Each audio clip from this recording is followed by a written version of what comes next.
என்னதான் ஐஸ்வர்யா கபட நாடகம் போட்டு குழந்தைய பாத்துக்கிற மாதிரி நடிச்சு சேதுவை ஏமாத்தினாலும் அங்க சேதாரம் யாருக்குன்னா ஐஸ்வர்யாவுக்கு தான். ஏன்னா ஈஸ்வரி போட்ட பிளானு அந்த சொத்துக்காக தான் எல்லா வேலையும் பார்த்துட்டு இருக்கா ஈஸ்வரி.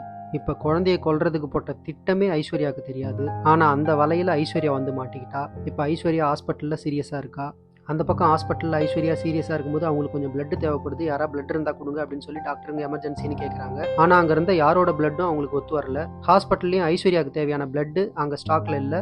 அதனால என்ன பண்ணுறதுன்னு யோசிச்சுட்டு இருக்கும்போது தமிழோட பிளட் குரூப்பும் ஐஸ்வர்யாவோட பிளட் குரூப்பும் ஒரே குரூப்பாக இருக்கு.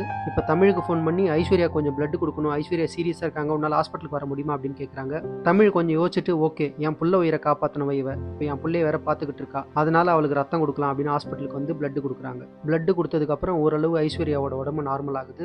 டாக்டருங்க என்ன சொல்றாங்கன்னா, ஐஸ்வர்யா ரொம்ப வீக்கா இருக்கா, அவளை கொஞ்சம் பத்திரமா பாத்துக்கோங்க அப்படின்னு டாக்டருங்க சொல்றாங்க. அதுக்கு சேது ஓகே நான் நல்லா பாத்துக்கிறேன் அப்படின்னு சொல்றாரு. அப்ப ஈஸ்வரி, அப்பா நம்ம போட்ட பிளான் ஓரளவுக்கு ஒர்க் அவுட் ஆகுதுரா, இப்ப ஐஸ்வர்யா அவன் கொஞ்சம் பாசமா பாத்துப்பான்னு நினைக்கிறேன், இதை வச்சு நம்ம காரியத்தை சாதிச்சுக்க வேண்டியதான். ஐஸ்வர்யா மண்டையை கொஞ்சம் கழுவி அந்த சொத்தை வாங்குறதுக்கு எப்படியாச்சும் பிளான் பண்ண வேண்டியதுதான் அப்படின்னு ஈஸ்வரி திட்டம் போடுறா. இதான் சாக்குன்னு ஐஸ்வர்யா, மாமா நான் என்ன சொன்னாலும் கொஞ்சம் கேளுங்க மாமா அப்படின்னு சேதுக்கிட்ட சொல்றா. சேதுவும் அதுக்கு ஓகேன்னு சொல்லிட்டு சம்மதிக்கிறாரு. இதான் சாக்குன்னு இதை ஈஸ்வரி பயன்படுத்த போறான்னு நினைக்கிறேன்.